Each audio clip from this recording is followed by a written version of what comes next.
Bismillahirrahmanirrahim. Assalamualaikum warahmatullahi wabarakatuh. Perkenalkan, nama saya Renita Amran dengan NIM 605001212. Jadi pada video ini saya akan menjelaskan tentang salah satu tugas mata kuliah saya, yaitu metodologi penelitian dengan dosen pengampu Ibu Dr. Maswati Baharudin, SSI, MSI, dengan judul rencana penelitian yaitu pemanfaatan karbon aktif dari biji durian, Durio Sibatinus Mar, sebagai elektroda superkapasitor. Adapun yang melatar belakangi saya dalam penelitian ini yaitu seperti yang kita ketahui bahwa saat ini telah banyak dikembangkan sistem penyimpanan energi listrik seperti baterai, sel bahan bakar, dan superkapasitor. Nah, namun di antara ketiga sistem penyimpanan ini, superkapasitor memiliki beberapa keunggulan jika dibandingkan dengan baterai dan sel bahan bakar. Beberapa keunggulan yang dimiliki oleh superkapasitor yaitu kemampuan daya hidupnya yang lama, waktu pengisiannya yang singkat, serta modelnya yang sederhana. Kemampuan kinerja dari suatu superkapasitor sangat bergantung pada bahan dasar pembuatan elektroda superkapasitor. Bahan dasar pembuatan elektroda superkapasitor yang biasa digunakan adalah karbon aktif. Karbon aktif merupakan bahan karbon berpori yang dapat digunakan sebagai bahan dasar dalam pembuatan elektroda superkapasitor karena dapat dengan mudah dibuat. Namun, ketersediaan karbon aktif saat ini secara komersial diproduksi dari prekursor yang tidak terbarukan seperti batu bara. Nah, prekursor ini relatif mahal sehingga dapat meningkatkan biaya produksi karbon aktif. Nah, untuk mendapatkan karbon aktif dengan harga yang lebih murah dapat dilakukan dengan menggunakan bahan yang murah atau dengan memanfaatkan limbah-limbah yang ada di sekitar seperti ampas tebu, biji durian, kulit durian, biji kopi, tongkol jagung, kayu bakar, bambu, serat pisang, dan beberapa bahan lain. Nah, biji durian berpotensi dalam pembuatan karbon aktif karena biji durian mengandung 50-60% pati. Adapun ayat Al-Quran yang berhubungan dengan penelitian yang akan saya lakukan yaitu terdapat pada Quran Surah Al-Mu'minun surah ke-23 pada ayat 12-14 yang berbunyi, Bismillahirrahmanirrahim.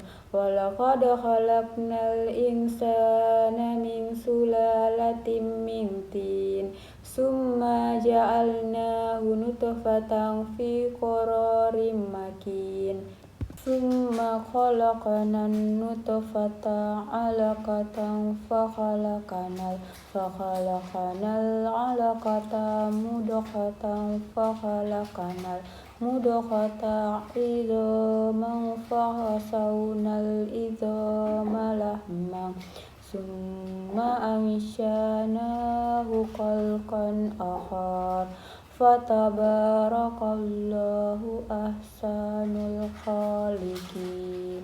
Yang artinya, dan sungguh kami telah menciptakan manusia dari saripati yang berasal dari tanah. Kemudian kami menjadikannya air mani yang disimpan dalam tempat yang kuku rahim. Kemudian air mani itu kami jadikan sesuatu yang melekat, lalu sesuatu yang melekat itu kami jadikan segumpal daging, dan segumpal daging itu kami jadikan tulang belulang, lalu tulang belulang itu kami bungkus dengan daging, kemudian kami menjadikannya makhluk yang berbentuk lain. Maha suci Allah pencipta yang paling baik. Ayat tersebut berhubungan dengan penelitian yang akan saya lakukan karena dalam ayat tersebut menjelaskan bahwa Allah telah menciptakan sesuatu dengan sebaik-baiknya dan memiliki fungsinya masing-masing. Nah, sama halnya dengan biji durian. Biji durian diciptakan bukan tanpa sebab, melainkan memiliki fungsi. Salah satu fungsi dari biji durian adalah dimanfaatkan dalam pembuatan karbon aktif yang dapat digunakan sebagai elektroda superkapasitor. Rumusan masalah pada penelitian ini yang pertama yaitu bagaimana karakteristik karbon aktif yang terbuat dari biji durian Durio Sibatinus Mar dengan analisis proksimat. Kemudian yang kedua, bagaimana morfologi karbon aktif yang terbuat dari biji durian Durio Sibatinus Mar dengan metode scanning elektron mikroskopi atau MAE. Yang ketiga, bagaimana sifat elektrokimia dari karbon aktif yang terbuat dari biji durian Durio Sibatinus Mar sebagai elektroda superkapasitor dengan metode cyclic voltammetry. Adapun tujuan dari penelitian ini selaras dengan rumusan masalah.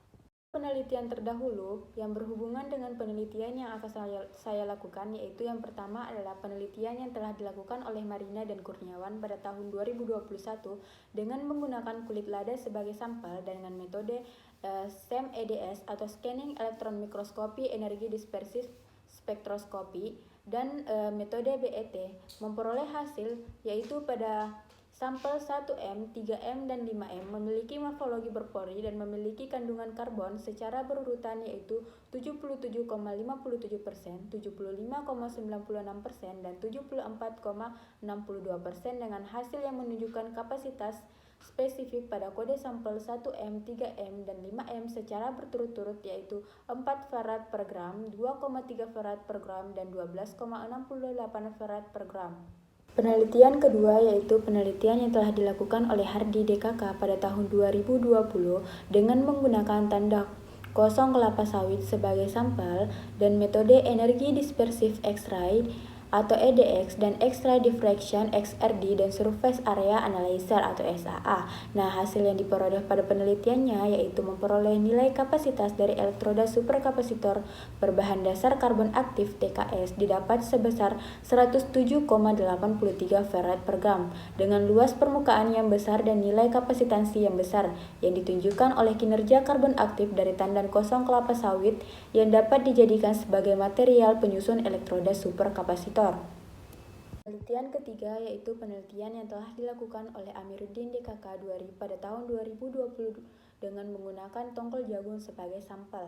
Nah, metode yang digunakan pada penelitiannya adalah metode FTIR atau Fourier Transform Infrared dan XRF dengan hasil penelitian yaitu nilai kapasitansi spesifik karbon aktif tongkol jagung berturut-turut adalah 7,01, 15,94, 9,88, dan 9,87 mikrofarad per gram. Penelitian keempat adalah penelitian yang telah dilakukan oleh Wati DKK pada tahun 2015 dengan menggunakan tempurung kelapa sebagai sampel, di mana dalam penelitian ini metode yang digunakan adalah metode BJH atau Barrett Joner Halinda dan cyclic voltammetry. Nah, hasil yang diperoleh pada penelitian ini yaitu menunjukkan bahwa pori-pori pada karbon aktif memiliki ukuran dengan rentang 3,08 nanometer sampai 3,80 nanometer dan termasuk dalam kategori ukuran mesopori dan diperoleh nilai kapasitansi sebesar 10 farad per gram. Instrumen tambahan yang saya gunakan dalam penelitian ini yang pertama yaitu SEM atau Scanning Electron Microscopy.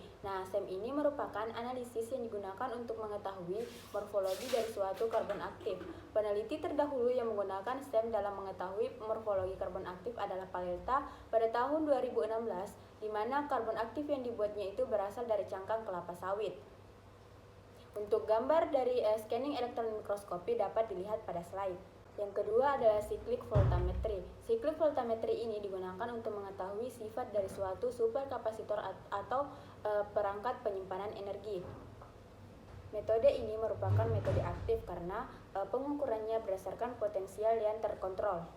Penelitian ini akan dilakukan pada bulan Mei sampai Juni tahun 2023, bertempat di Laboratorium Kimia Fisik, Laboratorium Kimia Analitik, Laboratorium Kimia Anorganik, dan Laboratorium Fisika Fakultas Sains dan Teknologi Universitas Islam Negeri Alauddin Makassar serta Laboratorium Kimia Universitas Negeri Makassar. Alat-alat yang digunakan pada penelitian ini terdiri dari SEM atau Scanning Electron Microscopy, tanur, oven, alat karbonisasi, dan beberapa alat lain yang tertera pada slide, serta bahan yang digunakan adalah aquades, limbah biji durian, dan beberapa bahan yang ada pada slide. Nah, prosedur pertama yaitu preparasi sampel. Nah, untuk tahap preparasi sampel ini dilakukan dengan cara biji durian dijemur di bawah sinar matahari dengan tujuan untuk menghilangkan kadar air pada biji durian. Kemudian dilakukan proses pembakaran atau proses karbonisasi. Nah, karbon yang diperoleh dari proses pembakaran tersebut dihaluskan dengan menggunakan batu yang kemudian diayak dengan menggunakan sieve shaker.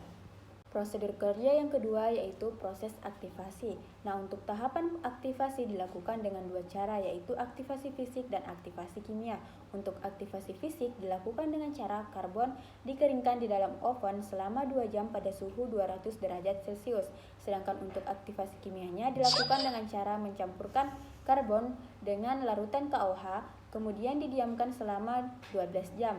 Nah, setelah itu disaring dan dinetralkan dengan menggunakan larutan asam klorida yang kemudian dikeringkan dengan menggunakan oven pada suhu 110 derajat Celcius selama 1 jam. Selanjutnya adalah karakterisasi karbon aktif. Untuk karakterisasi karbon aktif terdapat 4 parameter. Yang pertama yaitu rendemen, kemudian kadar air, kadar abu, dan kadar zat terbang. Untuk rendemen dapat diketahui dengan cara bobot bahan baku, bobot biji durian sebelum diolah dikurangkan dengan bobot karbon aktif yang telah diperoleh. Kemudian untuk kadar air dapat diketahui dengan cara menimbang 1 gram karbon aktif, kemudian dimasukkan ke dalam cawan porselin. Setelah itu di oven selama 3 jam pada suhu 110 derajat Celcius, kemudian didinginkan di dalam desikator dan dihitung bobot dan kadar air yang diperoleh. Selanjutnya adalah penentuan kadar abu. Nah, penentuan kadar abu dilakukan dengan cara menimbang 1 gram karbon aktif, kemudian dimasukkan ke dalam cawan porselin. Setelah itu ditanur pada suhu 650 derajat Celcius selama 2 jam. Kemudian didinginkan di dalam desikator dan ditimbang serta dihitung kadar abu yang diperoleh. Nah, untuk penentuan kadar zat terbang, prosedur kerjanya sama dengan penentuan kadar abu, hanya saja terdapat perbedaan pada saat ditanur, di mana suhu yang digunakan pada saat penentuan kadar zat terbang yaitu 900 derajat Celcius dengan waktu 7 menit. Untuk prosedur yang ketiga yaitu analisis morfologi karbon aktif. Nah, untuk prosedur kerjanya yang pertama yaitu disiapkan karbon aktif yang telah dibuat, kemudian difoto dengan perbesaran 100 kali hingga 5000 kali. Kemudian setelah itu dilihat hasil foto dengan menggunakan scanning elektron mikroskopi untuk melihat permukaan karbon aktif yang telah dibuat. Prosedur yang keempat yaitu analisis sifat elektrokimia yang terdiri dari 4 tahap. Nah, tahapan pertama yaitu pembuatan pelet elektroda yang dilakukan dengan cara menimbang karbon aktif sebanyak 0,7 gram, kemudian dicetak dengan menggunakan hidrolis press, yang kemudian ditimbang massa dan diukur diameter ketebalan pelet. Yang kedua yaitu proses karbonisasi pelet, yaitu dengan cara disiapkan pelet yang telah dibuat, kemudian dibungkus dengan menggunakan tisu. Setelah itu dipanaskan dengan suhu yang bertingkat. Ketiga yaitu preparasi sel superkapasitor, yaitu dengan cara pelet dipanaskan di dalam oven pada suhu 110 derajat Celcius selama 24 jam. Setelah itu ditimbang pelet kering hingga ketebalan sekitar 0,2 mm. Yang kemudian ditimbang massanya dan direndam pada larutan H2SO4 selama 48 jam. Kemudian tahapan yang terakhir yaitu penentuan sifat elektrokimia, yaitu dengan cara disiapkan pelet elektroda yang telah dibuat, kemudian diapit dengan 2 pelet stainless. Setelah itu dilihat kurva. Itulah tadi penjelasan mengenai rencana penelitian yang akan saya lakukan. Kurang dan lebihnya mohon dimaafkan. Assalamualaikum warahmatullahi wabarakatuh.